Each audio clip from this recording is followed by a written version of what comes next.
Claire Dufresne grandit dans les salons dorés du 16e arrondissement de Paris, là où les dorures ne sont pas seulement sur les murs, mais dans les noms, les habitudes et les regards. Fille unique de la célèbre Élodie Dufresne, fondatrice de l'empire Dufresne Couture, Claire a toujours vécu au rythme des flashs, des voyages en jet privé, des tapis rouges et des sourires forcés.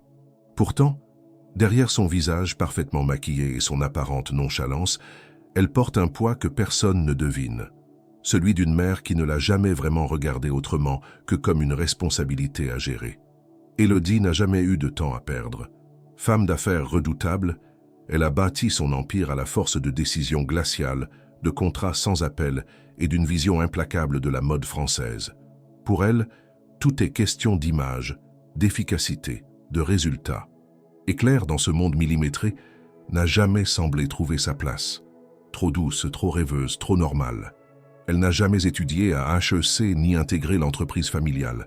Elle a tenté la photographie, puis l'architecture intérieure, avant d'abandonner en silence. Chaque fois, Élodie se contentait d'un haussement de sourcils désapprobateur, puis retournait à ses réunions. Les médias adorent Claire. On la photographie sortant des défilés, riant dans des soirées privées à Saint-Tropez, posant sur des yachts en Corse ou dans les rues de Tokyo. Mais derrière l'objectif, Claire se sent spectatrice de sa propre vie. À 25 ans, elle est persuadée d'être une imposture dans ce monde d'élite. Et surtout, elle sent le mépris caché dans les regards de ceux qui l'entourent. L'héritière inutile, la poupée de vitrine, la fille à papa. Autant de surnoms qu'elle a lus sans les montrer à sa mère, mais qu'elle n'a jamais pu oublier. À plusieurs reprises, Claire a proposé des idées à sa mère. Une ligne de vêtements éco-responsables, une plateforme pour jeunes créateurs, une collection de sacs inspirés des motifs traditionnels africains. Chaque fois, Élodie écoutait à peine, noyée dans son emploi du temps ou dans une indifférence glacée. « Ce n'est pas le bon moment », disait-elle. Ou pire, « occupe-toi de tes affaires ». Claire finissait par se taire, ravalant ses rêves comme on ravale une larme. Seuls quelques rares amis lui donnent l'illusion d'une normalité. Léa, qu'elle connaît depuis le lycée, toujours franche et directe. Mathieu, un styliste talentueux qui ne cache pas ses critiques mais reste loyal. Et puis Louis, un jeune entrepreneur rencontré lors d'un gala, avec qui elle entretient une relation floue entre affection sincère et fascination mondaine. Mais même avec eux, Claire ne se sent jamais totalement elle-même. Elle craint toujours d'en faire trop, ou pas assez. Elle joue un rôle, une pièce écrite pour elle dans laquelle elle n'a jamais eu son mot à dire. Un soir d'hiver, alors que la neige tombe timidement sur les toits de Paris, Claire s'installe sur la terrasse de leur somptueuse couverture avenue Montaigne. Une couverture immense, décorée par un architecte d'intérieur milanais, avec vue sur la tour Eiffel. Elle observe les lumières de la ville, une tasse de thé entre les mains, emmitouflée dans un plaid en cachemire. Elle pense à son avenir, à ce qu'elle ferait si elle n'était pas la fille d'eux. Si elle pouvait tout recommencer ailleurs, différemment. Mais ses pensées sont vite chassées par le bruit familier des talons d'Élodie résonnant sur le parquet. Demain, 8 heures, dans mon bureau, seule. Claire se tourne, surprise par l'irruption soudaine de sa mère. Élodie ne précise rien de plus. Son ton est neutre, mais son regard, lui, est inhabituellement intense. Claire hoche la tête, incapable de répondre autrement. Élodie disparaît aussi vite qu'elle est venue. Ce n'est pas dans les habitudes d'Élodie de convoquer sa fille ainsi. Les discussions sérieuses, quand elles existent, se font en présence d'un assistant, d'un avocat ou dans le cadre aseptisé d'un dîner officiel. Cette invitation matinale a quelque chose d'inquiétant. Claire ne ferme pas l'œil de la nuit. Le lendemain matin, à 8 heures précises, elle se présente dans le vaste bureau de sa mère. Un espace épuré, moderne, aux lignes strictes, baigné de lumière naturelle. Élodie est déjà assise, impeccablement coiffée, un dossier devant elle. Son regard se pose sur Claire avec une gravité inhabituelle. « Assieds-toi ». La voix est calme, mais ferme. Claire obéit. Son cœur bat plus vite. Elle sent que quelque chose d'important est sur le point d'être dit. Quelque chose qui pourrait tout changer. Et elle a raison. Le silence dans le bureau est si dense qu'il semble absorber le moindre souffle. Claire, assise en face de sa mère, attend, incapable de deviner si ce qui va suivre sera une punition, une révélation ou une nouvelle stratégie obscure dont elle serait encore une fois écartée. Élodie reste un instant sans bouger, le regard figé sur le dossier fermé devant elle, comme si elle pesait les mots ou mesurait leur portée. Finalement, elle lève les yeux et croise ceux de sa fille avec une froideur maîtrisée. « Dufresne Couture est en train de tomber », dit-elle d'un ton neutre, presque administratif. Claire reste figée. Elle pense d'abord avoir mal entendu. Son cerveau tente de donner un autre sens à cette phrase. Peut-être s'agit-il d'un test, d'une métaphore, d'un jeu de mots mal formulé. Mais Élodie continue, implacable, comme si elle parlait d'un contrat rompu ou d'un rapport trimestriel décevant. Nous avons perdu nos investisseurs principaux. Les comptes sont gelés. La maison est au bord de la faillite. Chaque mot claque comme une gifle. Claire sent sa gorge se nouer. Elle regarde sa mère, cherchant un indice dans son visage, un signe que tout cela n'est qu'un coup monté, une mauvaise blague. Mais rien. Le visage d'Élodie reste de marbre. « Quoi? Mais comment c'est possible ?» demande Claire, la voix tremblante. Élodie ne répond pas tout de suite.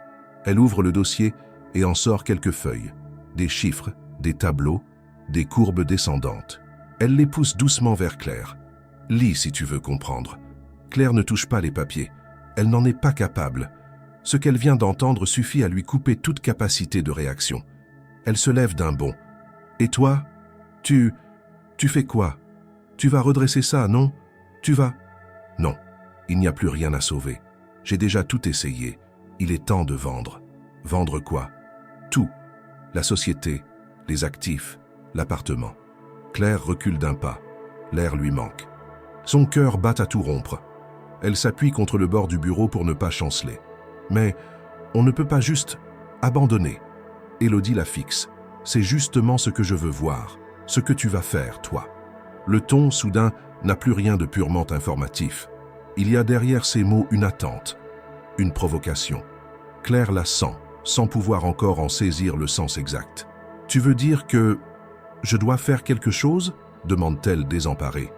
Élodie ferme le dossier, le range dans le tiroir puis croise les mains sur le bureau. « Tu n'as jamais eu à lutter pour rien. Je t'ai protégé, oui, peut-être trop. Aujourd'hui, tout s'effondre. Il est temps que tu comprennes ce que cela signifie, vraiment. Vivre sans filet, prendre des décisions, te révéler. » Claire n'en croit pas ses oreilles. Sa mère, qui ne lui a jamais confié une seule vraie responsabilité, lui parle soudain comme si elle attendait d'elle un miracle ou un échec. « Et toi, tu vas où ?»« Je pars quelques semaines. J'ai besoin de silence. Je vais réfléchir à la suite. » Claire éclate. « Tu vas réfléchir ? Alors que tout s'écroule ? Tu me balances ça comme un rapport financier. Et tu me laisses ici, seule, avec... » « Quoi, exactement ? » « Avec une opportunité. » Claire se fige, abasourdie. « Une opportunité ? De quoi ?» Élodie la regarde intensément. « De montrer qui tu es, pas la fille de... Toi, Claire. » Claire reste là, muette, pendant que sa mère se lève, ramasse son sac et sort sans un mot de plus. L'ascenseur se referme derrière elle dans un silence parfait. Elle reste seule, au milieu de ce bureau immense qui lui semble soudain étranger, glacé, presque hostile. Une demi-heure passe, puis une autre. Elle finit par sortir, lentement, traversant l'appartement luxueux comme si elle découvrait un décor vide. Chaque meuble semble l'accuser. Chaque tableau sur les murs lui rappelle une vie dorée construite sur des illusions. Dans sa chambre, elle s'effondre sur le lit, les yeux fixés au plafond. Les pensées se bousculent. Partir? Rester? Appeler quelqu'un? Demander de l'aide? À qui d'ailleurs? Elle tente d'appeler Léa. Pas de réponse. Puis Mathieu. Messagerie. Même Louis semble absent. Elle envoie des messages, des appels, mais aucun retour. Son nom ne pèse plus rien sans l'empire qui l'entourait. Une douleur sourde s'installe dans sa poitrine. Dans les jours qui suivent, tout s'accélère. Un avocat de confiance de sa mère la contacte pour organiser la mise en vente de l'appartement. Claire n'est même pas consultée. Elle assiste, impuissante, à la déconstruction méthodique de tout ce qu'elle croyait immuable. La garde-robe est triée, les objets de valeur emballés, les œuvres d'art évaluées. Chaque pièce devient un inventaire. Claire n'ose pas sortir. Elle évite les regards, les caméras, les médias. Rien n'a encore fuité, mais elle sait que cela ne durera pas. Et l'idée d'être la risée d'un monde qui l'a toujours jugée la terrifie. Elle sent le sol se dérober sous ses pieds. Un matin, elle prend une décision. Une idée floue, irrationnelle mais nécessaire. Elle quitte l'appartement sans prévenir, avec un sac à dos, quelques vêtements, un peu d'argent liquide, et surtout sans son nom. Direction Lyon. Une ville plus discrète, plus humaine, où personne ne la reconnaîtra. Là-bas, elle pourra essayer. Juste essayer de comprendre qui elle est, sans Élodie, sans privilège, sans passé. Elle coupe son téléphone. Elle ne regarde pas en arrière. Elle ne sait pas encore que ce départ impulsif et silencieux va marquer le début de la plus profonde transformation de sa vie. Le train vers Lyon fendait la campagne sous un ciel d'hiver gris et bas. Claire, assise près de la fenêtre, regardait défiler les paysages sans vraiment les voir. Elle avait passé les premières heures dans un état second, comme si son esprit refusait de comprendre la portée de ce qu'elle venait de faire. Tout avait été si rapide. Le départ précipité, la coupure avec Paris, le silence volontaire imposé à tous ceux qu'elle connaissait. Pour la première fois de sa vie, elle était seule, sans chauffeur, sans planning, sans sécurité, sans nom. Une liberté absolue et terrifiante. Elle portait un jean trop simple, un manteau sans marque apparente, des bottes usées qu'elle n'avait jamais mises auparavant. Pas de maquillage, pas de montre. Elle s'était même attaché les cheveux en un chignon maladroit, sans se soucier de son image. Tout cela ne ressemblait pas à Claire Dufresne, mais peut-être justement que c'était là le début de quelque chose. Arrivée à Lyon, elle choisit de descendre à la gare de Perrache plutôt qu'à celle de la Part-Dieu. Elle cherchait la discrétion, l'anonymat, le quotidien brut. Elle marcha longuement dans les rues, sans destination précise, découvrant une ville qu'elle connaissait à peine. Les pavés des quais, les bâtiments anciens, l'humidité accrochée à la pierre, les petites places cachées où les passants semblaient ne jamais lever les yeux. C'était une ville vivante, mais pas prétentieuse. Qu'elle s'y sentait invisible, un soulagement étrange. Elle trouva un petit hôtel du quartier de la Guillotière, un endroit modeste, aux murs fins, à l'accueil souriant mais distrait. Personne ne la reconnut. Personne ne lui demanda son nom avec insistance. Elle signa Claire Dubois, une version banale de son identité, et paya en espèces. Dans la chambre minuscule, elle s'assit sur le lit dur, face à une fenêtre donnant sur une cour intérieure. Il n'y avait rien à voir, et pourtant elle resta là des heures, à observer le linge suspendu sur un balcon voisin, les pigeons maladroits qui se battaient pour des miettes. Le lendemain, elle se leva tôt. Le sommeil avait été fragmenté, agité par des souvenirs de sa mère, des dîners silencieux, des regards de jugement, des rires artificiels lors de soirées trop brillantes. Elle enfila des vêtements simples et sortit marcher. Elle ne savait pas quoi chercher, seulement qu'elle devait bouger, avancer, trouver un point d'ancrage. Après plusieurs heures à tourner dans les rues, elle remarqua une affichette sur une vitrine d'une boulangerie. Recherche vendeuse, débutante acceptée. Elle s'arrêta net. Le lieu semblait modeste mais propre, chaleureux. Une boulangerie artisanale avec quelques clients attablés devant un café et des croissants tièdes. Une impulsion la poussa à entrer. Une femme d'une 50aine d'années, cheveux gris courts et regard attentif, l'accueillit avec un sourire sincère. « Bonjour, je peux vous aider ?» Claire hésita une seconde, puis montra l'annonce. « C'est toujours valable ?» La femme la scruta brièvement comme si elle tentait de lire au-delà de l'apparence. « Vous avez déjà travaillé dans une boulangerie ?» Claire secoua la tête. « Non, jamais. Mais je suis motivée et disponible immédiatement. » La femme haussa un sourcil intrigué, mais ne posa pas de questions indiscrètes. « Je m'appelle Sophie. On peut essayer une semaine. Vous commencez demain, 5 heures. » Claire acquiesça. Elle ne réalisa que plus tard ce que cela impliquait.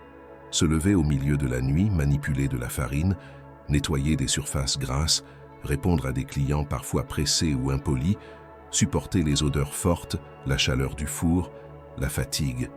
Le lendemain, elle se présenta à l'aube, les traits tirés mais déterminés. Le contraste avec sa vie précédente fut immédiat. Fini les draps en satin, les petits déjeuners servis sur un plateau, les parfums de luxe.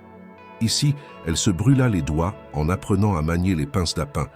Elle renversa du café, elle se trompa dans les commandes, elle fut corrigée à voix basse par Sophie ou par Étienne, le boulanger discret mais exigeant. Elle entendit des clients râler. L'un d'eux la traita de nouvelle qui ne connaît rien. Elle encaissa, serra les dents, ne répondit pas. Mais quelque chose changea dès le deuxième jour. Étienne lui montra comment peser la pâte, comment utiliser le four, comment repérer le bon moment pour sortir les viennoiseries. Il n'était pas chaleureux, mais il transmettait un savoir avec précision. Claire écoutait, notait mentalement chaque geste, chaque timing. Elle apprenait, avec une rigueur qu'elle ne s'était jamais connue. Le soir, elle rentrait à l'hôtel éreintée, les pieds en feu, les mains douloureuses, mais avec un sentiment nouveau, l'impression d'avoir accompli quelque chose. Pour une fois, elle n'avait rien hérité. Elle avait gagné sa place, même minuscule, dans ce monde de farine et de levain. Au bout d'une semaine, Sophie l'invita à s'asseoir après le service. « Tu veux rester ? Ce n'est pas facile, tu le sais, mais tu apprends vite. Et tu ne te plains jamais. » Claire hocha la tête. Elle avait maigri, son visage était plus marqué, ses ongles abîmés, mais ses yeux brillaient différemment. Elle se sentait vivante. Elle trouva une chambre modeste à louer dans le quartier de la Croix-Rousse. Une pièce avec un lit, une table, un évier, rien de plus. Elle vivait avec peu, mais pour la première fois, elle maîtrisait chaque centime dépensé, chaque décision prise. Elle passait ses soirées à lire des livres de cuisine empruntés à la bibliothèque municipale, à regarder des vidéos sur les techniques de boulangerie, à noter des idées dans un carnet.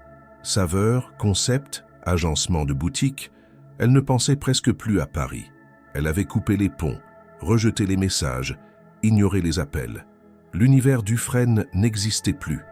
Et pourtant, parfois, dans la solitude d'un soir de pluie, elle se demandait « Est-ce que sa mère avait prévu tout cela ? Est-ce qu'Élodie l'avait abandonnée sciemment pour provoquer cette métamorphose ?» Cette pensée la hantait, mais elle refusait de lui donner trop d'espace. Elle voulait croire que cette nouvelle vie n'était pas le fruit d'une manipulation, mais d'un choix.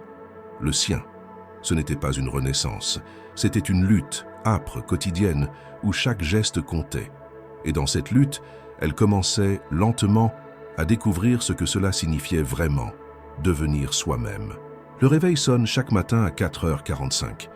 Il fait encore nuit noire et l'air de la Croix-Rousse est glacé à cette heure.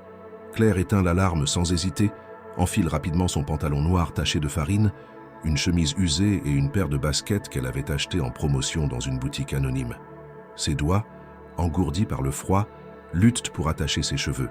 Elle se regarde à peine dans le miroir. Ce n'est plus une priorité. Il n'y a pas de maquillage, pas de brushing, pas de vêtements de créateur suspendus à une penderie immense. Son reflet est celui d'une jeune femme qui travaille dur, qui vit chaque journée avec intensité, loin des apparences et des regards mondains. Le chemin vers la boulangerie est silencieux. Peu de voitures, quelques livreurs pressés, les lumières jaunes des lampadaires encore allumées. Claire apprécie cette atmosphère, cette transition entre la nuit et le jour, comme un sas entre deux mondes. Elle a appris à l'aimer, à s'y accrocher. Chaque matin, elle passe devant la même vitrine de librairie fermée, salue le même chat noir qu'il observe depuis un balcon et entre dans l'atelier de la boulangerie avec une discrétion presque rituelle. Étienne est déjà là, concentré, silencieux. Le bruit du pétrin en arrière-fond remplit l'espace, accompagné de l'odeur dense de levain et de farine. Elle commence par préparer les plaques, séparer les viennoiseries, surveiller la cuisson. Sophie arrive un peu plus tard pour organiser la vitrine, tandis que Claire, en tablier, s'affaire derrière le comptoir à mettre en place les pains encore tièdes, les baguettes croustillantes et les tartelettes du jour. Les gestes sont devenus fluides, presque automatiques. Mais derrière chaque mouvement, elle reste concentrée. Elle n'a plus droit à l'erreur, elle n'a plus d'échappatoire. Les clients arrivent dès 6h30, des habitués pour la plupart, ouvriers, retraités, employés de bureau, mères pressées.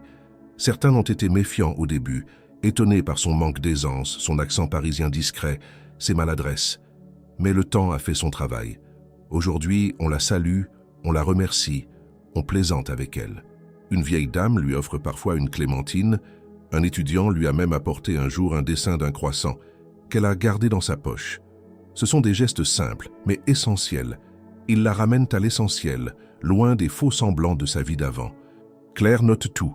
Elle remplit des carnets entiers de recettes, de techniques, de réflexions sur les saveurs.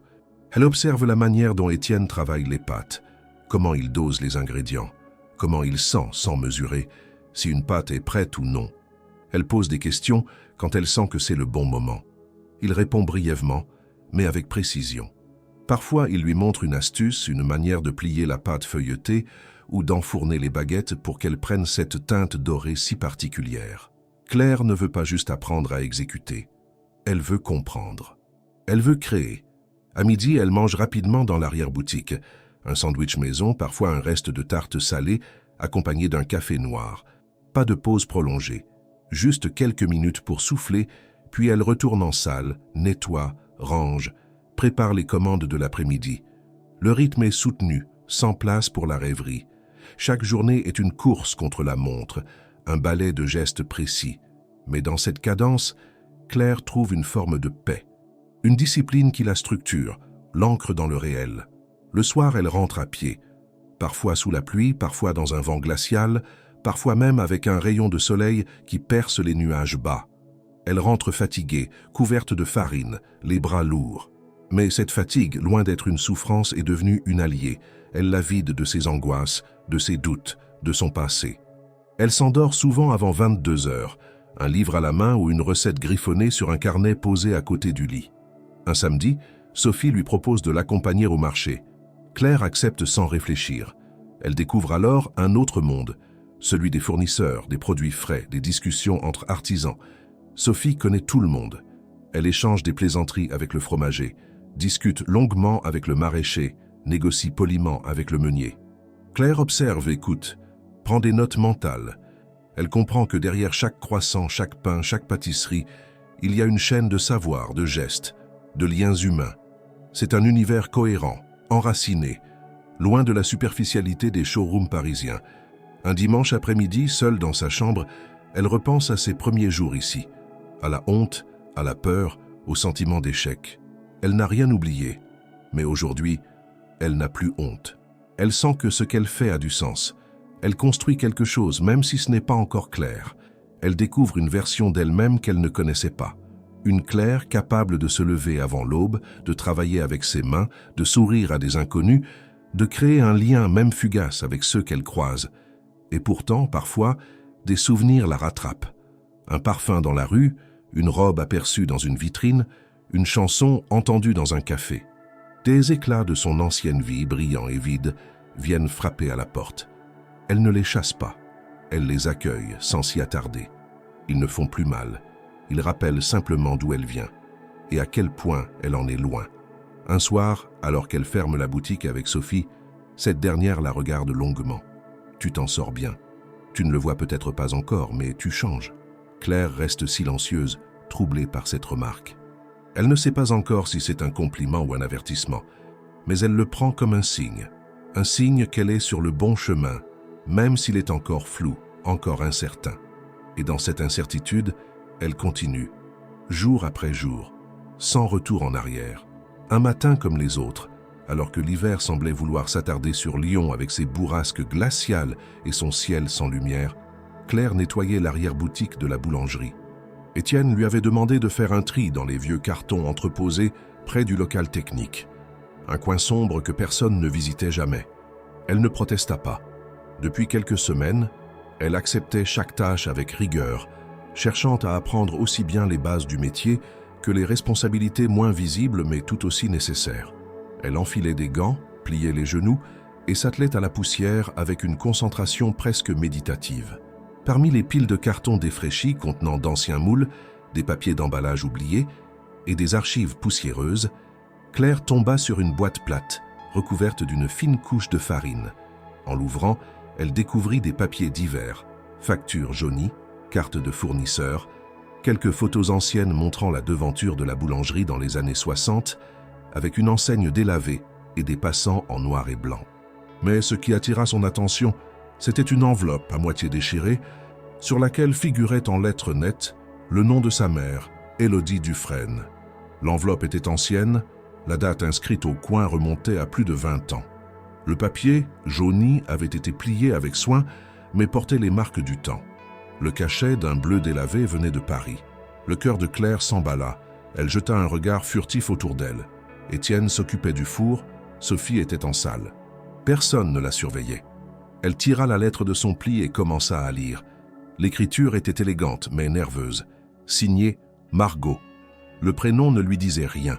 Jamais, au grand jamais, sa mère n'avait mentionné une Margot dans leur rare conversation personnelle. Et pourtant, cette Margot semblait avoir été proche d'Élodie. Très proche. Le contenu était étrange, presque ambigu. Il y était question d'un désaccord, d'un conflit, mais aussi d'une trahison. Margot parlait d'un choix dévastateur, d'une décision qu'Élodie aurait prise malgré leurs accords initiaux. Elle écrivait avoir quitté quelque chose ou avoir été poussée dehors. Elle faisait allusion à l'entreprise, mais sans jamais nommer Dufresne Couture directement. Ce qui troubla encore plus Claire, c'était le ton. Pas haineux, pas froid, presque blessé. Comme si cette Margot n'était pas une simple collaboratrice, mais quelqu'un qui avait compté. Une amie, une associée, une confidente. Impossible de le savoir avec si peu d'éléments. Claire rangea la lettre dans son sac avec précaution. Elle sentit immédiatement le poids d'un secret enfoui, longtemps dissimulé, et dont elle n'était censée ne jamais avoir connaissance. Toute la journée, elle fut distraite.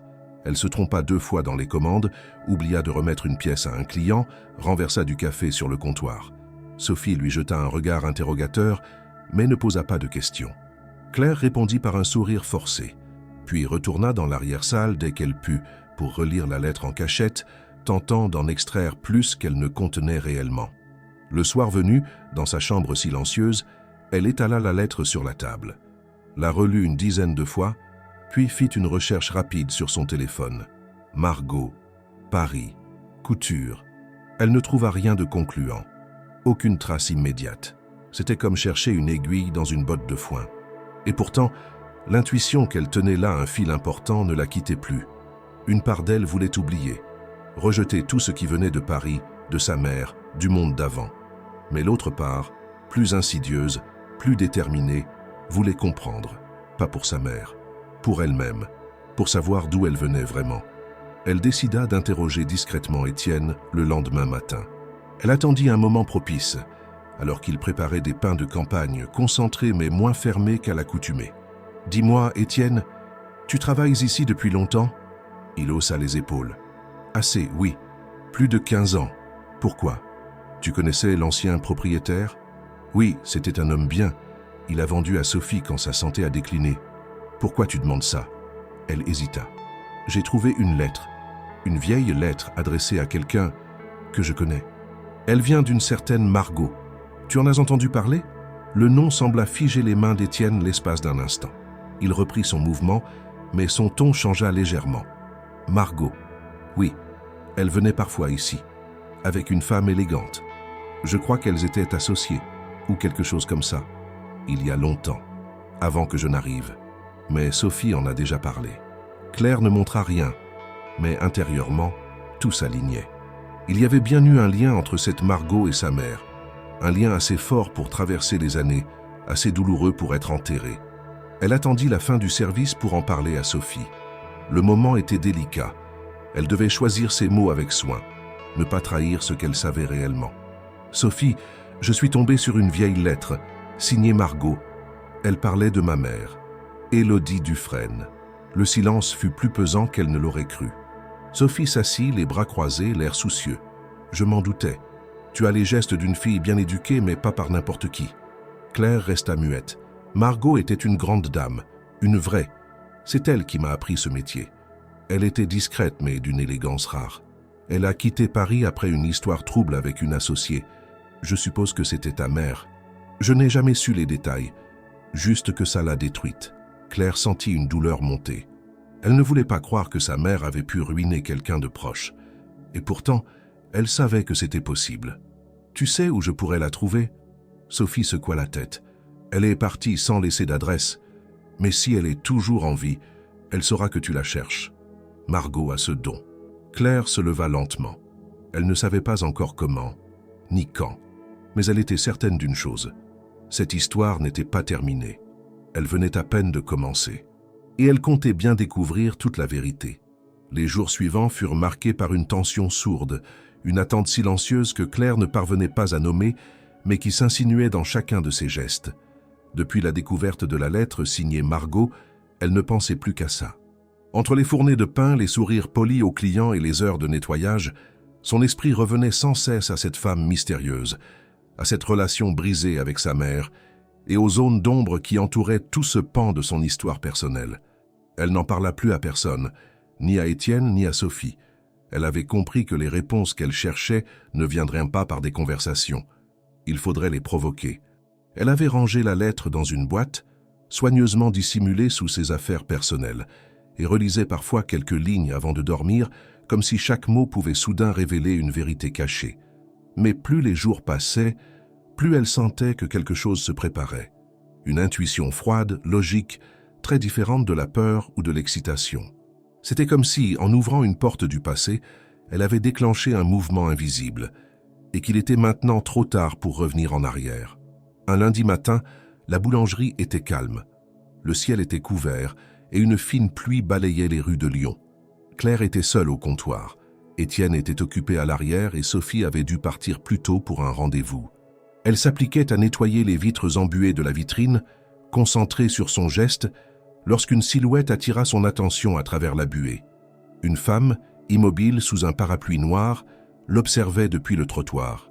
Son regard était fixé sur elle, mais son visage restait impassible. Claire hésita, le chiffon suspendu dans les airs. Il y avait quelque chose d'inquiétant dans cette posture, dans cette façon d'attendre sans bouger, sans chercher à entrer, comme si elle voulait être vue avant d'agir. La femme finit par s'approcher de la porte, l'ouvrit d'un geste fluide et entra. Sa présence transforma immédiatement l'atmosphère de la boulangerie. Elle était élégamment vêtue, sans ostentation. Un manteau en laine épaisse, des gants sombres, un chignon parfait, aucun maquillage apparent. Son visage était marqué par l'âge, mais sa beauté demeurait frappante. Une femme qui ne cherchait pas à séduire, mais à imposer. Claire s'obligea à sourire. « Bonjour, je peux vous aider ?» La femme ne répondit pas tout de suite. Elle s'approcha lentement du comptoir, posa ses gants avec soin, puis leva les yeux vers Claire. « Tu ne me reconnais pas. C'est normal. » Claire, déstabilisée, resta silencieuse. « Je ne suis pas là pour acheter du pain. » La phrase, prononcée calmement, sans agressivité, glaça l'espace entre elles. « Alors, pourquoi êtes-vous là ?» demanda Claire, tentant de maîtriser sa voix. La femme sourit légèrement, comme si elle s'attendait à cette question. « Parce qu'elle t'a envoyé ici. » Claire sentit une décharge parcourir son corps. Elle ne comprenait pas tout, mais elle savait immédiatement de qui la femme parlait. « Ma mère ?» Un silence. Puis, un hochement de tête presque imperceptible. « Tu crois que tu es partie de ton plein gré, mais rien n'est jamais laissé au hasard avec Élodie. » Claire recula d'un pas. « Si vous êtes là pour me manipuler ou me faire douter, vous perdez votre temps. » La femme posa les paumes sur le comptoir. Son regard ne flanchait pas. « Je ne suis pas ton ennemi. Je suis là parce qu'il y a des choses que tu ignores et que tu mérites de savoir. Mais ce n'est pas encore le moment. » Claire sentit sa colère monter. Alors pourquoi venir? Pourquoi apparaître comme ça et parler par énigme? La femme reprit ses gants, les enfila avec lenteur, pour que tu saches que je suis là, que je t'observe, que le jour venu, tu sauras où me trouver. Elle sortit une petite carte de sa poche et la glissa sur le comptoir.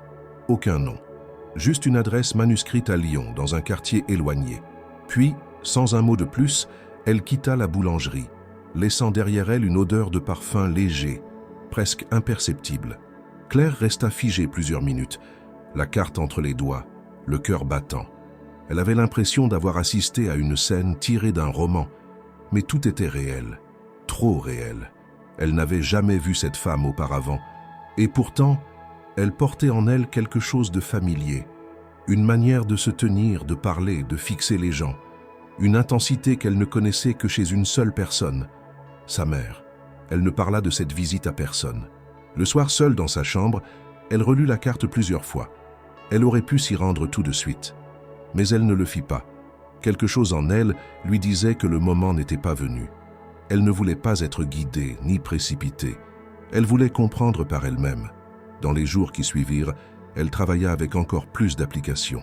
Elle passait ses soirées à dessiner des esquisses de ce qui pourrait être, un jour, sa propre boulangerie. Elle imaginait des vitrines accueillantes, des recettes originales, un lieu chaleureux et accessible. Elle n'avait plus besoin de prouver quoi que ce soit à sa mère. Elle voulait simplement exister en dehors de son ombre. Mais chaque nuit, en se couchant, elle pensait à cette femme, à ces mots, à cette adresse griffonnée, et à ce qu'elle allait devoir affronter tôt ou tard, parce qu'elle le savait désormais. Son histoire n'était pas simplement celle d'une fille riche tombée dans l'anonymat. C'était celle d'une vérité volontairement cachée, et qui lentement commençait à refaire surface.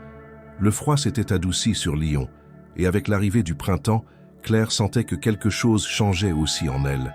Ce n'était pas un bouleversement brutal ni un moment de révélation subite, mais plutôt une série de petites certitudes qui s'ancraient lentement, presque sans bruit. Depuis la visite de la femme inconnue, celle qui l'avait laissée avec plus de questions que de réponses, Claire avait décidé de ne plus se laisser distraire par les zones d'ombre du passé. Elle n'était pas prête à ouvrir la porte de cette adresse manuscrite. Pas encore. Ce qu'elle devait faire maintenant, elle le sentait au fond d'elle, c'était poser les premières pierres d'un avenir qu'elle aurait choisi elle-même, sans influence, sans obligation familiale, sans regard extérieur. La routine de la boulangerie lui était désormais familière. Elle connaissait chaque poste, chaque processus, chaque contrainte du métier. Elle avait observé, appris, corrigé. Elle n'était plus la jeune femme maladroite et fragile qui avait franchi les portes de l'atelier quelques mois plus tôt. Elle était devenue une employée fiable, ponctuelle, précise, appréciée des collègues comme des clients. Étienne lui faisait confiance sans trop de mots, mais elle lisait son approbation dans les petites tâches qu'il lui déléguait sans même les expliquer. Sophie, de son côté, s'était transformée en une forme de mentor discrète. Pas de grandes leçons, pas de discours inspirants, mais une présence solide, bienveillante, et parfois même complice. Elles échangèrent désormais plus librement. Claire osait proposer des idées, suggérer des ajustements, évoquer des envies. Un après-midi, pendant une pause rare et calme, Sophie l'avait regardée en silence avant de dire « Tu penses à l'après » Claire, prise de court, avait haussé les épaules. « Je ne sais pas, peut-être. » Mais au fond d'elle, elle savait. Elle pensait à l'après chaque soir, en silence, crayon à la main, lorsqu'elle noircissait les pages d'un vieux carnet relié de cuir. Elle dessinait des plans, inventait des recettes, écrivait des listes de noms possibles, des concepts de décoration, des idées de service. Elle mélangeait les souvenirs de son enfance, les saveurs simples qu'elle redécouvrait ici, et les touches raffinées qu'elle avait toujours vues dans les événements mondains de sa mère.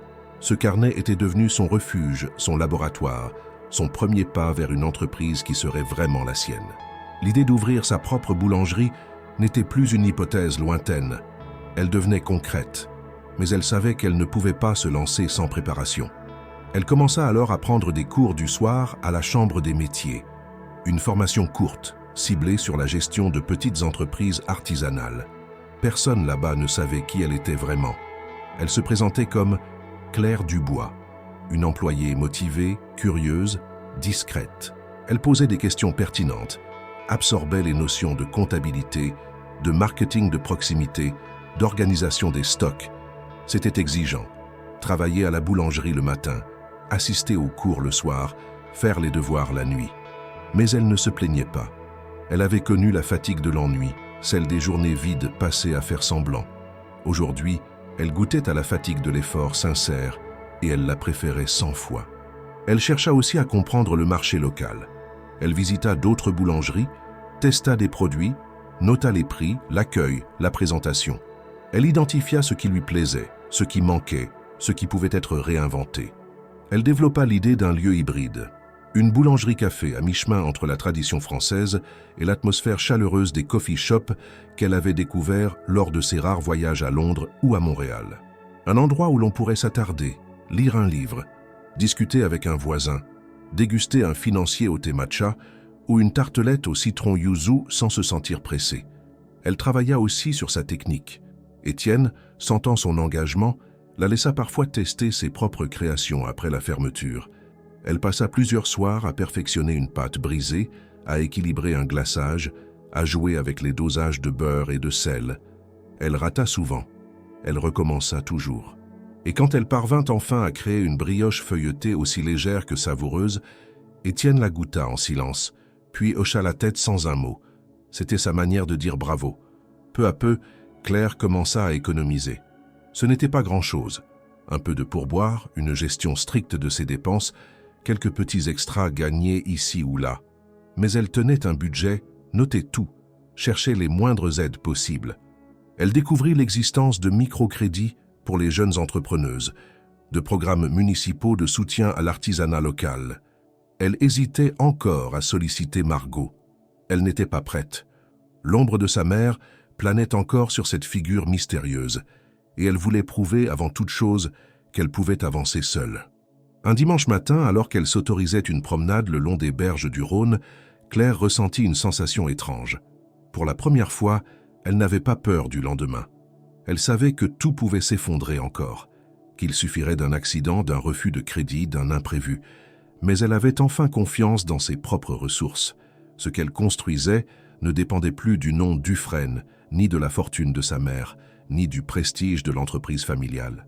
Cela venait d'elle, de son travail, de sa vision, de son désir de bâtir quelque chose de simple, de vrai, de beau. De retour à la boulangerie, elle reprit son service avec la même rigueur, mais une détermination renouvelée. Elle n'était plus là pour fuir son passé. Elle était là pour apprendre à le dépasser. Et dans le cliquetis quotidien des ustensiles, dans le bruissement des clients, dans la chaleur des fours et le parfum du pain frais, elle traçait, jour après jour, le chemin vers une vie qu'elle avait choisie, sans artifice, sans illusion, juste elle. Le matin s'annonçait comme tous les autres, baigné d'une lumière pâle et d'un vent frais venu du nord. Claire, arrivée à la boulangerie à l'aube, s'était installée au comptoir pour vérifier l'inventaire de la journée. Elle avait les mains encore engourdies par le froid, un café à moitié bu à ses côtés, et l'esprit concentré sur les chiffres. Depuis plusieurs semaines, elle avait pris l'habitude d'aider Sophie à organiser les commandes, ajuster les volumes, éviter les pertes. Ce matin-là, pourtant, quelque chose flottait dans l'air, une impression diffuse, comme une tension suspendue. Étienne était inhabituellement silencieux. Il n'avait pas salué Claire comme à son habitude. Il travaillait, certes, mais ses gestes manquaient de leur précision coutumière. Sophie, quant à elle, n'était pas encore arrivée. Il était presque 6h30. L'heure tournait. Claire hésita à appeler, mais choisit de patienter. Peut-être un simple retard. Elle sortit les premiers pains, installa la vitrine, ouvrit les volets. Les premiers clients arrivèrent, fidèles au poste. Un vieil homme pour sa baguette tradition, une mère pressée pour 2 croissants et un jus d'orange. Claire les servit avec le même soin qu'à l'accoutumée, mais son regard revenait sans cesse vers l'horloge. À cette heure passée, Sophie n'était toujours pas là. Claire envoya un message. Pas de réponse. Elle en envoya un second, plus direct. Rien. Étienne, en recul, finit par poser sa pelle à pain et s'essuya les mains avant de s'approcher. « Il faut que je te dise quelque chose. » Claire leva les yeux, surprise par le ton grave. Elle sentit une tension dans son estomac. « Sophie, elle ne viendra pas aujourd'hui, ni demain, elle a fermé. » Claire fronça les sourcils, incapable de comprendre. « Fermé ? Comment ça, fermé ?» Étienne soupira longuement. Il avait l'air fatigué, plus vieux que d'habitude. « Elle a pris la décision hier soir. Elle a reçu une notification de saisie. La boulangerie est en cessation de paiement depuis des mois. Elle n'en a parlé à personne. Elle essayait de tenir, de sauver ce qu'elle pouvait. Mais la dette était trop grande. » Claire resta immobile, la bouche entr'ouverte. « Elle m'a rien dit, je l'aurais aidée. J'aurais. Tu ne pouvais rien faire. Elle a tout mis dans ce projet. Elle s'est battue jusqu'au bout. Mais les charges, les prix de la farine, l'électricité, tout a explosé ces derniers mois. » Claire sentit une brûlure derrière les yeux. Elle posa une main sur le comptoir pour ne pas vaciller. « Et maintenant ? Maintenant. On ferme. Aujourd'hui est notre dernier jour. » Claire recula d'un pas. Elle regarda autour d'elle. Les étagères, les produits encore chauds, le bruit du percolateur, l'odeur du pain. Tout semblait si normal. Comment cela pouvait-il s'arrêter, comme ça, en un instant ? Elle sentit un vertige. C'était un coup dur, plus violent qu'elle ne l'aurait cru. Cette boulangerie n'était pas juste un travail. C'était son ancrage, son repère, le symbole de sa reconstruction. Et voilà que tout s'effondrait, encore une fois, sans prévenir. Elle termina le service comme un automate, souriante devant les clients, rapide dans les gestes, polie comme toujours.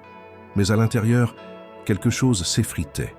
Elle nettoya, rangea, vida les vitrines. À 10h, Étienne ferma les rideaux métalliques. Ensemble, en silence, ils plièrent les dernières boîtes, vidèrent les frigos, éteignirent les machines. Claire récupéra ses affaires dans le vestiaire, regarda une dernière fois l'arrière-salle. Elle eut l'impression de dire adieu à une partie d'elle-même. Dehors, le vent s'était levé. Elle marcha longtemps, sans but. Le choc était brutal. Elle pensait avoir atteint un équilibre, avoir enfin trouvé un rythme, une direction. Et voilà que tout basculait à nouveau. Elle n'avait pas de plan B. Ses économies étaient modestes. Elle n'avait pas encore lancé son propre projet. Tout était encore au stade de l'idée, du rêve. Elle se retrouva, une fois encore, dans le vide. Elle rentra chez elle en fin d'après-midi, les jambes lourdes, les idées embrouillées. Elle s'assit sur le lit, regarda autour d'elle. La petite chambre semblait plus étroite que d'habitude. Elle pensa à Paris, à sa mère, à la lettre de Margot, à cette adresse qu'elle n'avait pas encore utilisée. Mais elle refusa de se laisser tenter par le raccourci. Elle voulait encore croire qu'elle pouvait se relever seule. Les jours suivants furent silencieux. Claire resta enfermée, le cœur vide. Elle tenta de réorganiser ses idées, de revoir son budget, de chercher des boulots temporaires. Mais rien n'aboutissait. Trop peu d'offres, trop de candidats. Elle n'osait pas retourner vers les anciens contacts de son autre vie. Elle ne voulait pas redevenir celle qu'on regardait avec condescendance ou pitié.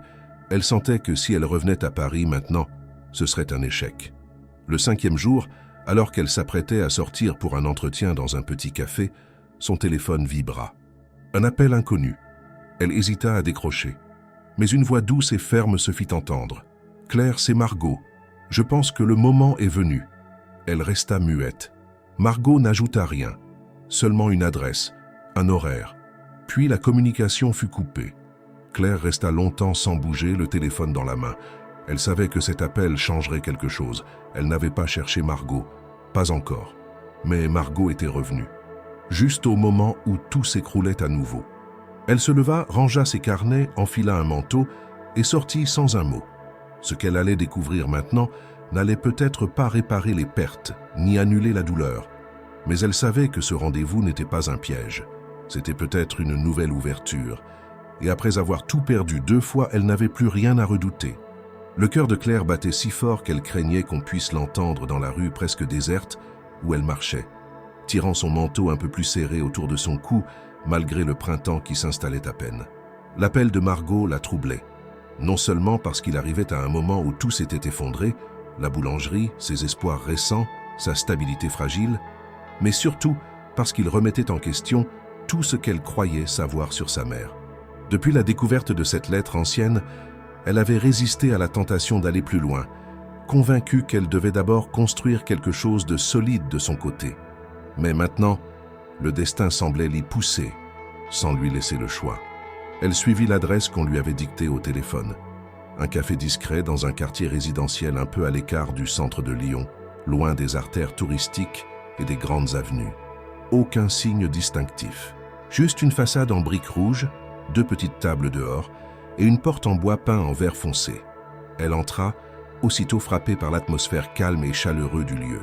Des tables en bois brut, des plantes suspendues, une lumière douce filtrée par des rideaux légers. Peu de clients. Une barista affairée derrière le comptoir, un homme lisant un journal, une femme seule avec un café à la main, et à une table près de la fenêtre, une silhouette qu'elle reconnaîtrait parmi 1000, Margot. La femme leva les yeux quand Claire franchit la porte, comme si elle avait su qu'elle viendrait. Elle ne se leva pas immédiatement, mais son regard était calme, pénétrant, dépourvu de jugement mais chargé d'une sorte de compréhension profonde. Elle avait cette élégance discrète qui ne se mesurait pas à l'aune des apparences, mais à la manière dont elle remplissait l'espace autour d'elle avec assurance. « Assieds-toi », dit Margot, sans détourner les yeux. Claire sentit son souffle se couper une seconde, puis elle s'installa en face d'elle. Aucune salutation formelle, aucune introduction, juste un silence qui n'était pas pesant, mais expectatif. « Pourquoi m'avoir appelé ?» demanda Claire avec un mélange d'agacement et de curiosité. Sa voix tremblait légèrement, comme si un flot d'émotions non exprimées cherchait à se frayer un chemin. Margot la regarda attentivement, comme si elle jaugeait où se trouvait la vérité dans le regard de cette jeune femme qu'elle n'avait jamais rencontrée, mais dont elle connaissait une partie de l'histoire. « Parce qu'il est temps que tu saches, » répondit-elle, « et parce que tu as déjà trouvé une part de la vérité par toi-même. Tu as ouvert la lettre, tu as senti qu'il y avait quelque chose de plus. » Claire se sentit soudain vulnérable. Elle avait essayé de rester forte, rationnelle, de ne pas se laisser submerger par ses doutes ou ses questions. Mais face à cette femme, tout son sang-froid s'effritait. « Je veux savoir qui vous êtes, qui était ma mère pour vous, et ce qui s'est réellement passé. » Margot hocha la tête presque comme si elle s'attendait à cette demande. « Très bien, mais ne t'attends pas à une histoire simple. Tu as grandi dans l'ombre d'Élodie Dufresne. Tu as cru comprendre une partie de sa vie à travers des événements superficiels, des mondanités, des apparences. Ce que je vais te dire te montrera une facette d'elle que peu de gens ont connue. Claire avala difficilement. Elle avait imaginé des scénarios, des hypothèses, mais jamais une explication claire, plausible, sans mysticisme, sans exagération. Elle se préparait à entendre une vérité humaine, complexe, peut-être cruelle. Elle n'était pas là pour des contes dramatiques, ni pour des légendes familiales. Elle voulait des faits, des événements, des motivations. Margot prit une profonde respiration, puis commença son récit, lentement, sans détour. Votre mère et moi nous sommes rencontrés il y a plus de 25 ans, lorsque la maison de couture Dufresne cherchait à se diversifier vers des lignes un peu plus audacieuses. Elle voulait créer une collection qui rompt avec les codes traditionnels de la mode parisienne. Une ligne qui aurait intégré des influences culturelles diverses, des techniques artisanales, des matériaux innovants. À l'époque, j'étais directrice artistique d'une petite maison indépendante et mon travail avait commencé à attirer l'attention à l'international. Margot marqua une pause, son regard se perdant un instant dans la lumière douce qui filtrait par la fenêtre. Nous avons travaillé ensemble. Au début, c'était enthousiasmant. Ta mère avait une vision ambitieuse, presque révolutionnaire, et moi j'avais des idées, une énergie créative. Nous passions des journées entières à discuter des concepts, des matières, des artisans à rencontrer, des collections possibles. Nous avons voyagé ensemble, exploré des ateliers, rencontré des artisans au Maroc, en Inde, en Éthiopie. À mesure que Margot parlait, Claire sentit son esprit tracer une ligne entre ce récit et les photos anciennes trouvées dans la vieille boîte de la boulangerie. Une connexion se formait, fragile mais réelle. Mais très vite, poursuivit Margot, les choses ont changé. Ta mère n'était plus seulement intéressée par la créativité, elle voulait le contrôle total, elle voulait que chaque idée soit validée, transformée, remodelée selon ses propres critères. Elle a commencé à imposer des décisions sans consultation, à rejeter des propositions sans justification, à détourner certains projets pour les intégrer dans une stratégie qui lui était propre. Claire sentit une tension monter en elle. Ce qu'on lui disait n'était pas une réécriture embellie de l'histoire. C'était une réalité sans phare. Nous avons commencé à diverger. Moi, je voulais créer des choses qui avaient du sens, qui valorisaient le travail des artisans, qui respectaient les cultures dont nous nous inspirions. Elle voulait des produits monétisables, commercialisables à grande échelle, conformes à l'image de luxe international. Margot se tut comme si elle cherchait les bons mots pour la suite. Et puis est venu le moment où j'ai contesté certaines de ses décisions, certaines de ses approches de gestion. Je n'ai pas été d'accord avec la façon dont elle traitait certains partenaires, ni avec l'utilisation de certaines matières qui, selon moi, n'étaient pas éthiques. Nous avons eu des disputes, des échanges difficiles. Finalement, elle a pris la décision de m'écarter. Claire avait du mal à entrelacer tous les éléments. Sa mère, qu'elle imaginait comme une femme de fer implacable, avait exclu une associée qu'elle considérait comme une rivale créative. Mais il y avait autre chose. Une dimension personnelle peut-être, une blessure plus intime. Elle décida de pousser plus loin. Est-ce que c'était seulement une divergence professionnelle ou est-ce que quelque chose de plus personnel s'est mêlé à tout cela? Margot la fixa sans détour, avec une gravité qui n'admettait aucune réponse simpliste. C'est là que les choses deviennent plus compliquées et où beaucoup de gens confondent l'amitié avec l'intérêt, le respect avec l'ambition. Elle s'arrêta, cherchant dans ses propres souvenirs, mais déterminée à dévoiler la suite. Je ne veux pas te faire une mauvaise image de ta mère. Elle est brillante, passionnée et d'une force incroyable. Mais parfois, cette force écrase ce qu'elle ne comprend pas ou ce qu'elle ne peut pas contrôler. Notre relation n'a jamais été simple, ni purement professionnelle. Il y a eu des moments de complicité, de rire, de projets fous. Et il y a eu des moments de tension profonde, de désaccords irréconciliables. Claire écoutait attentivement, consciente que chaque mot apportait un morceau de vérité. Pas une vérité absolue, mais une vérité nuancée, humaine, imparfaite. Elle n'était plus simplement une héritière. Elle devenait quelqu'un qui comprenait des histoires complexes, entremêlées de passions, de conflits, de choix difficiles. Margot posa sa main sur la tasse de café, la regarda un moment puis poursuivit « Ta mère n'a pas voulu me blesser. Elle n'a pas voulu te blesser. Elle a voulu gagner. Et parfois, Gagner signifie écraser ceux qui se dressent sur ton chemin. C'est une méthode qui fonctionne dans les affaires. Mais dans la vie personnelle, ça laisse des cicatrices. Je suis parti, j'ai essayé de refaire ma vie ailleurs. Et j'ai réussi, en partie. Mais j'ai suivi ton parcours, d'assez loin, en silence. Un silence s'installa entre elles. Ce n'était pas le silence des non-dits, mais le silence qui permet à chacun de digérer ce qui vient d'être entendu, de peser les ramifications de chaque mot. Claire se leva lentement. Elle avait besoin de marcher, de laisser la vérité se déposer en elle. Ce qu'elle venait d'entendre n'était pas une bombe émotionnelle tragique sans sens, mais une révélation qui éclairait d'un jour nouveau sa propre histoire. Elle sentit qu'elle devait maintenant intégrer cette réalité dans sa vie, non pour définir qui était sa mère, mais pour comprendre qui elle était elle-même. Elle regarda Margot, le regard rempli de reconnaissance et de gravité, puis sortit du café. La lumière du jour semblait plus vive, plus nette. Chaque décision, chaque rencontre, la menait vers une nouvelle étape de sa propre vie. Et maintenant, elle savait que sa vérité personnelle ne dépendrait plus jamais d'un seul point de vue. Elle serait le fruit de ses expériences, de ses choix, et de son courage à affronter ce qui avait été caché. Elle marcha longtemps dans les rues de Lyon, laissant ses pensées se déployer comme un fil qui relie des fragments disparates en une seule histoire cohérente. Elle n'était plus simplement la fille de quelqu'un, elle devenait l'auteur de sa propre vie. Et rien, ni personne, ne pourrait effacer cela dorénavant. Le soleil déclinait lentement sur Lyon, baignant la ville dans une lumière douce, presque irréelle, qui semblait transformer les rues familières en un décor éphémère. Claire se tenait dans un parc au cœur de la ville, le regard perdu dans l'horizon, mais ses pensées étaient ailleurs, centrées sur une idée fixe. Elle devait retrouver sa mère, l'affronter, lui demander des réponses. Margot lui avait révélé des bribes d'une histoire qu'elle ignorait complètement. Une histoire de trahison, de divergence profonde, mais aussi de pouvoir et de contrôle. Et par-dessus tout, une histoire de mensonges, des mensonges qui l'avaient empêché de comprendre sa propre place dans ce monde, dans cette famille. Claire savait qu'elle devait revenir à Paris. Elle ne pouvait pas continuer à vivre dans l'ombre de ce qu'elle croyait être la vérité.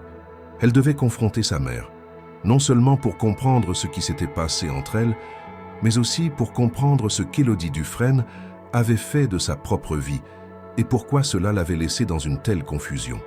Ce qu'elle redoutait par-dessus tout, c'était de découvrir qu'elle n'était rien de plus qu'une marionnette dans le grand théâtre de la famille Dufresne, une pièce sur l'échiquier qu'on déplace à sa guise. Mais elle n'avait plus peur. Il était temps d'obtenir des réponses. Elle avait pris un billet de train sans retour. Le lendemain matin, elle se retrouvait à la gare de Lyon-Part-Dieu, un sac léger sur l'épaule, ses pensées aussi agitées que la foule qui l'entourait. Le voyage en train s'était déroulé dans un silence pesant, entrecoupé de moments de réflexion. En quelques heures, elle allait se retrouver face à la personne qui avait façonné son monde. Mais en même temps, elle allait aussi se retrouver face à elle-même. Elle savait que cette confrontation allait changer quelque chose en elle, quelque chose qu'elle ne pourrait plus ignorer. Elle se préparait à la vérité, même si elle savait qu'elle risquait d'être douloureuse. Lorsque Claire arriva dans l'appartement de sa mère, une sensation de malaise l'envahit. La porte était ouverte, comme d'habitude, un détail qui lui semblait insignifiant, mais qui prenait une toute nouvelle signification aujourd'hui. Elle entra sans frapper, comme elle l'avait toujours fait, mais cette fois, il n'y avait pas de chaleur, pas de confort. L'appartement, aussi luxueux et élégant qu'il fût, semblait vide de toute vie, de toute émotion. Élodie était là, comme toujours, en train de regarder par la fenêtre. Elle ne se retourna même pas quand Claire entra. « Tu es là », dit-elle simplement, sans aucune émotion, comme si cette rencontre était inévitable. Claire se figea un instant. Elle n'avait jamais vu sa mère aussi distante, aussi froide.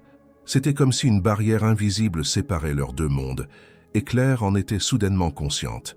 Elle n'avait pas l'intention de se laisser intimider, mais une partie d'elle se sentait irrémédiablement petite face à cette femme qu'elle avait toujours vue comme une figure inébranlable. « Il est temps que l'on parle », dit Claire, en forçant sa voix à ne pas trembler. Elle s'assit en face de sa mère, l'observant attentivement. « Je veux savoir la vérité. » Élodie tourna lentement la tête, croisant le regard de sa fille. « La vérité. Quelle vérité?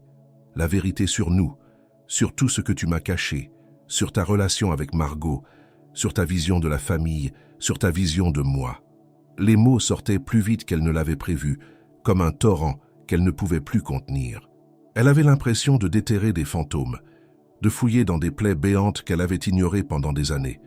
Élodie la fixa, un léger sourire en coin, presque amusé. « Tu as enfin décidé de poser les bonnes questions. » Claire sentit une onde de frustration la traverser. « Pourquoi tu m'as menti? Pourquoi m'avoir fait vivre dans cette illusion? Tu savais tout, n'est-ce pas? Tu savais que je n'étais qu'un pion dans ton jeu.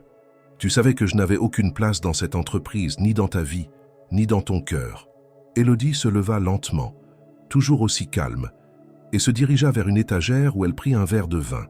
Elle n'avait pas l'air pressée, comme si la conversation était insignifiante, comme si rien de ce qu'elle disait ne comptait vraiment.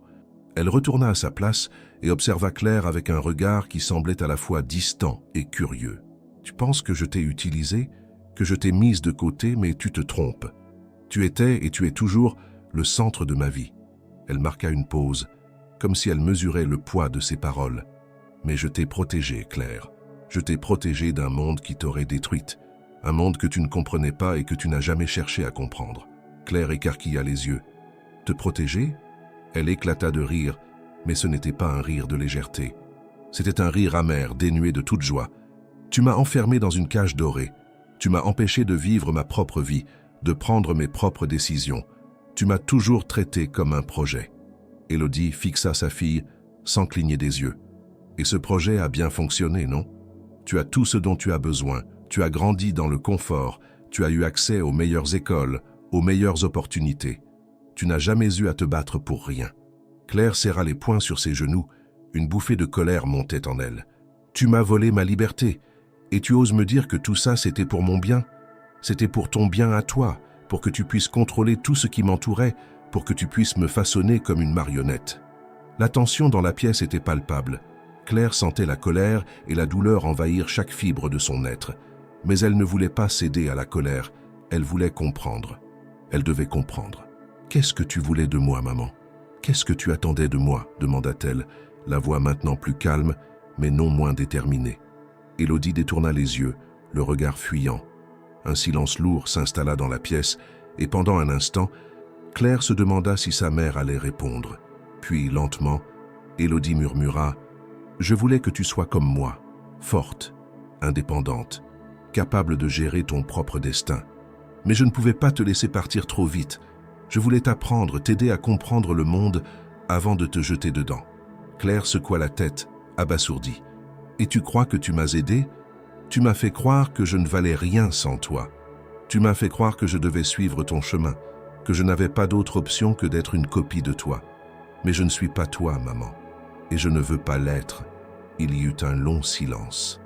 Puis Élodie parla enfin d'une voix presque inaudible. « Je suis désolée. » Claire cligna des yeux. « Désolée ?» Elle n'avait pas prévu cette réponse. C'était comme si sa mère brisait soudainement cette image froide et distante qu'elle avait construite autour d'elle. « Désolée pourquoi? Pour m'avoir fait vivre dans un monde de faux semblants? Pour m'avoir enfermée dans une cage dorée ?» Élodie baissa la tête, son visage marqué par des années de luttes invisibles. « Oui, pour tout ça. Je t'ai protégée de ma propre manière, mais je vois maintenant que je t'ai emprisonnée. » Claire sentit une boule dans sa gorge. Elle avait cru que cette confrontation serait le moment où elle se débarrasserait enfin de son passé. Mais tout était plus complexe que ça. Peut-être que la vérité n'était pas aussi simple que de juger sa mère. Peut-être qu'elles étaient toutes les deux des victimes de cette quête de contrôle, de perfection, d'ambition.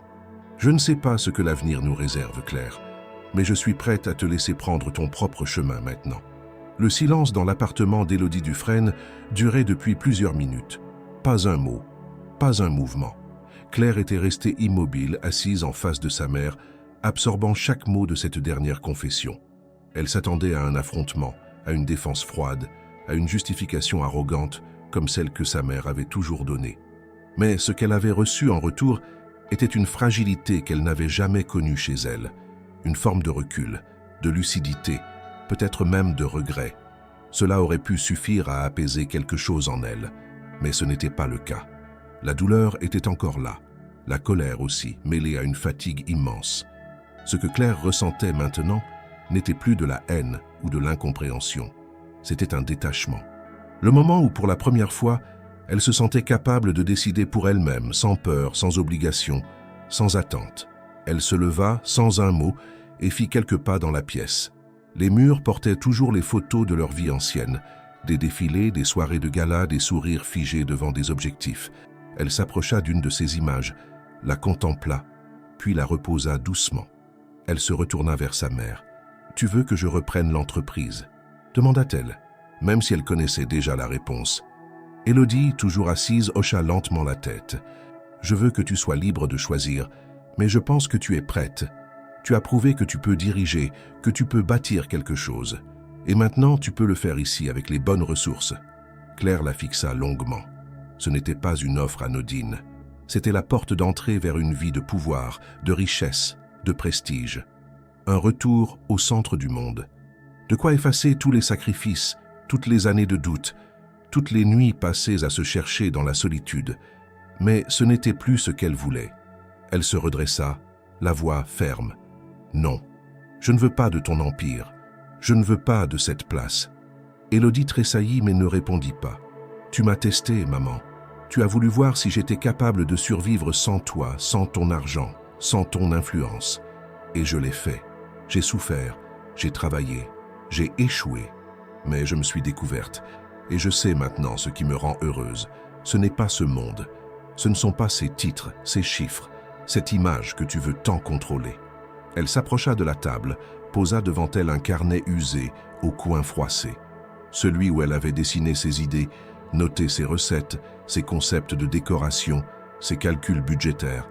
Elle ouvrit une page et la fit tourner vers sa mère. « Voilà ce que je veux, ce que j'ai commencé à construire. Mon idée, ma vision. » Élodie observa les croquis sans parler. Ses mains tremblaient légèrement. Le carnet ne ressemblait à rien de ce qu'elle connaissait. Pas de logo sophistiqué, pas de plan marketing agressif. Juste des notes sincères, organiques, portées par une passion réelle. « Tu préfères une boulangerie artisanale à Paris ou à Lyon à ce que je peux t'offrir ici ?» demanda-t-elle, presque incrédule. « Oui, parce que ce sera à moi. Et parce que je ne veux pas hériter d'un trône sur lequel je n'ai jamais voulu m'asseoir. » Un long silence s'installa. Claire vit les yeux de sa mère briller, mais ce n'était pas de la rage. C'était quelque chose de plus complexe. Un trouble, peut-être un respect naissant, ou l'acceptation d'une réalité qu'elle avait toujours refusé de voir. « Tu sais que les gens ne comprendront pas, » murmura Élodie. « Que refuser cette entreprise, ce nom, ce pouvoir, pour beaucoup ce sera une folie. » Claire esquissa un sourire, le premier depuis longtemps. « Les gens pensent ce qu'ils veulent. Moi je me sens en paix pour la première fois. » Élodie se leva à son tour. Elle s'approcha de sa fille, lentement, puis s'arrêta à quelques centimètres d'elle. Claire ne bougea pas. Elles restèrent face à face, deux femmes que la vie avait longtemps séparées et qui, pour la première fois, se regardaient vraiment, sans jugement, sans supériorité. « Je ne suis pas douée pour les excuses, » dit Élodie, la voix plus basse, « mais je suis fière de toi, même si je ne comprends pas tous tes choix. » Claire ferma les yeux un instant. Ce n'était pas une réconciliation miraculeuse. Ce n'était pas un pardon total, mais c'était un début. Une fissure dans la cuirasse, une main tendue, maladroite mais sincère. Elle récupéra son carnet, rangea ses affaires et fit un pas vers la porte. Avant de partir, elle se retourna une dernière fois. « Je ne reviendrai pas dans ton monde, maman. Mais si un jour tu veux venir dans le mien, les portes seront ouvertes. » Puis elle s'en alla, sans se retourner. Dans le silence de l'appartement, Élodie resta debout, seule. Elle approcha la fenêtre, regarda sa fille descendre les escaliers et disparaître dans la rue. Et alors que la nuit tombait sur Paris, pour la première fois depuis longtemps, une larme glissa lentement sur sa joue. Quelques mois plus tard, au cœur d'un quartier populaire mais vivant de Lyon, les rideaux métalliques d'un petit local commercial s'ouvraient pour la première fois sous un ciel gris d'automne. Claire, vêtue d'un tablier blanc encore immaculé, ouvrait elle-même la porte en bois clair dont la poignée ancienne avait été soigneusement restaurée. Le nom de la boulangerie était inscrit en lettres simples mais élégantes, Clémence. Elle avait choisi ce prénom, non pour des raisons sentimentales particulières, mais parce qu'il évoquait pour elle la douceur, la patience et surtout une forme de sérénité qu'elle avait enfin trouvée en elle-même. Rien de tapageur, rien de prétentieux. Juste une identité douce, lisible, honnête, à son image. La création de cet espace n'avait pas été facile. Après avoir quitté Paris, Claire était retournée à Lyon, déterminée à mettre en œuvre son projet. Elle avait repris ses carnets, ses croquis, ses calculs. Elle avait pris rendez-vous avec la Chambre des métiers, présenté son concept à un conseiller qui, surpris par sa rigueur et son sérieux, l'avait orientée vers des dispositifs de financement adaptés aux jeunes entrepreneuses. Elle avait passé des nuits à remplir des dossiers, à détailler ses besoins, à argumenter chaque ligne budgétaire. Margot, fidèle à sa parole, avait proposé une aide discrète, presque effacée. Une somme modeste mais suffisante pour compléter un microcrédit. Claire avait accepté, à condition qu'il n'y ait aucune condition. Pas de contrôle, pas d'interférence, juste un soutien. Margot avait respecté cela. Le local qu'elle avait trouvé était ancien, étroit, mais bien situé. Un ancien café fermé depuis des années que personne ne voulait reprendre à cause des travaux. Claire avait vu plus loin. Elle avait vu le potentiel, l'âme. Elle avait consacré 2 mois à sa transformation. Avec l'aide d'artisans locaux, elle avait refait le sol, repeint les murs, installé un comptoir en bois brut, restauré les fenêtres, ajouté des étagères simples et solides. À l'arrière, elle avait monté un petit laboratoire de production, assez bien équipé pour produire une offre limitée mais maîtrisée. Pain au levain naturel, viennoiserie maison, pâtisserie fine avec des ingrédients de saison. Le jour de l'ouverture, elle n'avait invité personne de son ancien monde. Pas de journalistes, pas de blogueurs culinaires, pas de photos mises en scène. Elle avait seulement glissé quelques tracts dans les boîtes aux lettres du quartier, fait passer le mot aux commerçants voisins, affiché une ardoise sur le trottoir. À 8 heures, les premiers curieux s'étaient approchés. Une femme avec 2 enfants, un retraité du coin, un étudiant. Ils avaient commandé un café, un pain au raisin, un croissant au beurre. Claire les avait servis avec un sourire discret, les mains encore tremblantes d'émotion. La journée s'était déroulée comme un rêve éveillé. Les clients affluaient, le bouche à oreille fonctionnait, chacun repartait avec un mot gentil, un regard surpris, une promesse de revenir. Claire avait tout fait elle-même. La caisse, le service, le fournil. Éreintée, mais portée par une énergie neuve. Elle avait retrouvé cette sensation rare de créer quelque chose d'authentique, sans filtre, sans compromis. Ce n'était pas parfait. Certaines viennoiseries manquaient un peu de cuisson. Une commande avait été oubliée. Une cafetière était tombée en panne. Mais personne ne s'en était plaint. Ce qu'on venait chercher ici, c'était plus qu'un produit. C'était une ambiance, une chaleur, une honnêteté. Rapidement, la boulangerie trouva son rythme. Claire décida de limiter les horaires, du mercredi au dimanche, de 7h à 15h. Elle voulait préserver un équilibre, ne pas se perdre à nouveau dans une spirale d'exigence infinie. Elle embaucha une jeune apprentie, Léna, passionnée de pâtisserie et curieuse de tout. Elle formait Léna comme Étienne l'avait formée elle, avec patience, rigueur, bienveillance. Elle revivait dans cette transmission ce qu'elle avait reçu, ce qu'elle avait appris, ce qu'elle avait compris. À la fin du premier mois, les résultats furent au rendez-vous. Le chiffre d'affaires couvrait les frais. Les marges étaient serrées, mais suffisantes pour envisager l'avenir avec prudence. Claire refusa plusieurs propositions d'investisseurs locaux qui flairaient une opportunité. Elle ne voulait pas reproduire les erreurs de sa mère. Elle voulait croître lentement, à son rythme, sans perdre son âme. Les habitués devenaient des visages familiers. Un couple d'enseignants qui passait chaque vendredi. Une femme d'origine turque qui venait chaque samedi pour des pains spéciaux. Une jeune mère qui restait 1 heure avec son enfant, savourant un chocolat chaud en silence. Un vieux monsieur qui écrivait des poèmes sur un carnet assis toujours à la même table. Claire les connaissait tous, et cette proximité donnait tout son sens à son projet. Elle n'était plus une inconnue. Elle était une présence du quartier, une partie vivante de cette petite communauté. Parfois, en fermant la boutique, elle restait un moment seule, assise à l'une des tables, écoutant le silence. Elle pensait à son parcours, à tout ce qu'elle avait traversé, à l'enfant qu'elle avait été, à l'adolescente perdue dans un monde trop rigide, à la jeune adulte en fuite, à l'apprentie, à l'ouvrière, à la rêveuse. Tout cela avait convergé ici, dans ce lieu modeste, mais vrai. Ce qu'elle construisait désormais n'avait pas besoin de validation extérieure. Elle ne cherchait plus à être aimée, admirée ou imitée. Elle voulait simplement faire bien ce qu'elle aimait, jour après jour. Une fois, en relevant le courrier, elle trouva une enveloppe sans timbre glissée sous la porte. À l'intérieur, une feuille de papier épaisse, sur laquelle était écrit à la main « Continue. Tu n'as pas idée de ce que tu es en train de réparer. » Aucune signature, aucun indice. Claire comprit sans avoir besoin de plus. Margot était passée, discrète comme toujours, présente comme une ombre bienveillante, et dans ce geste silencieux, elle trouva la confirmation qu'elle n'était pas seule, qu'elle avançait dans la bonne direction. Son propre chemin tracé avec lenteur, mais avec une conviction que plus rien ne pourrait ébranler. Le courrier arriva un lundi en fin de matinée. Élodie Dufresne était assise dans le salon de son appartement parisien, entourée de silence, comme à son habitude depuis que Claire était partie.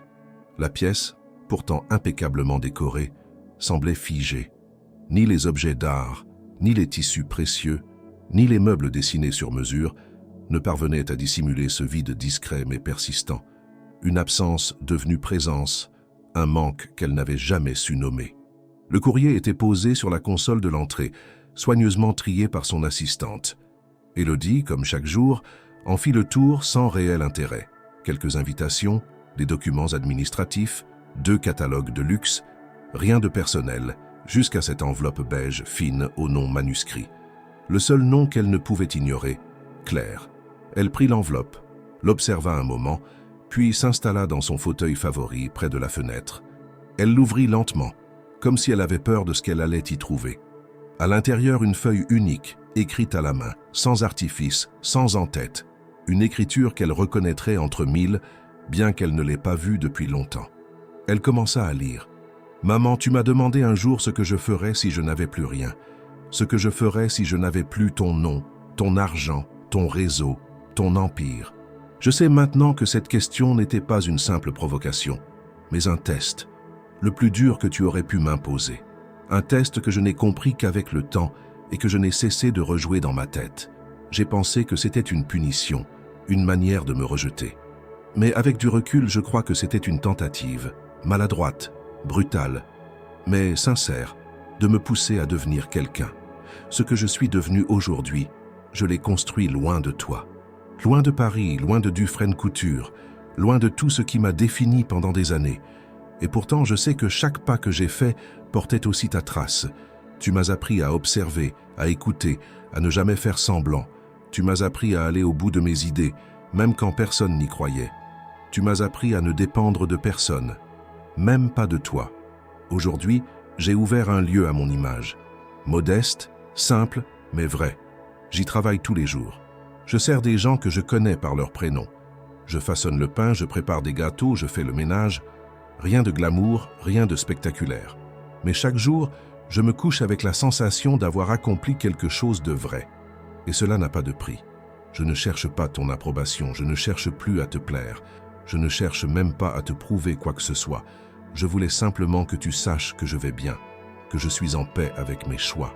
Et que j'ai trouvé ma place, non pas dans l'ombre de ton empire, mais dans la lumière discrète de mes propres convictions. Je ne t'en veux plus, ni pour ton silence, ni pour tes exigences, ni pour la façon dont tu m'as poussé hors de ta route. C'est grâce à cela que j'ai trouvé la mienne. Merci de m'avoir obligé à me trouver, même si tu l'as fait de la manière la plus dure qui soit. Je ne sais pas ce que l'avenir nous réserve. Mais si un jour tu veux venir boire un café chez moi, la porte est ouverte. Claire. Élodie relut la lettre 2 fois sans bouger. Chaque mot résonnait en elle avec une précision douloureuse. Ce n'était pas une lettre d'amour, ce n'était pas une lettre de reproche non plus. C'était une lettre de vérité, une déclaration d'indépendance, une lettre de paix. Elle sentit quelque chose bouger en elle, lentement, comme un nœud qu'on défait après des années de tension. Elle posa la feuille sur ses genoux, leva les yeux vers la fenêtre.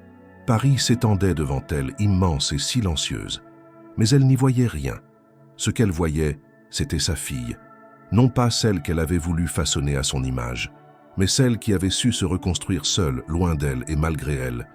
Une larme roula lentement sur sa joue, puis une autre. Elle ne les essuya pas. Elle les laissa couler, en silence.